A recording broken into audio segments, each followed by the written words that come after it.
থেকে হয়।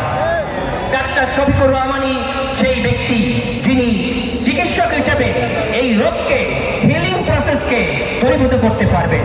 হিলিং প্রসেসে আমরা কোনো টেম্পোরারি সলিউশন আর চাই না, আমরা চাই এই সমাজের একটি পার্মানেন্ট সলিউশন। এই দুর্নীতিকে আমরা দূর করতে চাই। আমরা চাই সম্পূর্ণরূপে অতীতের নোংরা ডার্টি পলিটিক্সকে ছেড়ে ফেলে সৌহার্দ্যের, সম্প্রীতির, সমৃদ্ধির একটা সোনার বাংলা, মানুষের অধিকারকে ফিরে দিতে চাই, যেখানে সকলে তার ন্যায্যতার ভিত্তিতে, তার সম্মানের ভিত্তিতে তার অধিকার ফিরে পাবে, মা বোন সকলে তার সঠিক অধিকার ফিরে পাবে। আগামীর বাংলাদেশ সোনার বাংলা গড়ার অঙ্গীকার নিয়ে আমার কথা শেষ করছি। আসসালামু আলাইকুম ওয়া রাহমাতুল্লাহ।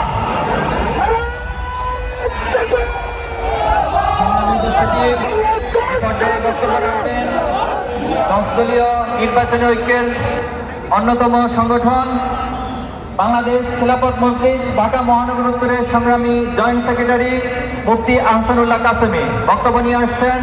মুফতি আহসানুল্লাহ কাসেমি।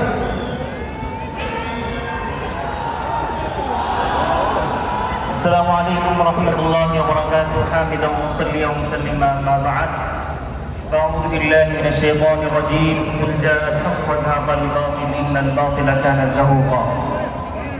আজকের এই মহাসমাবেশে উপস্থিত সকলকে ধন্যবাদ জানাই। বাংলাদেশ খেলাফত মজলিসের পক্ষ থেকেও ধন্যবাদ জানাই।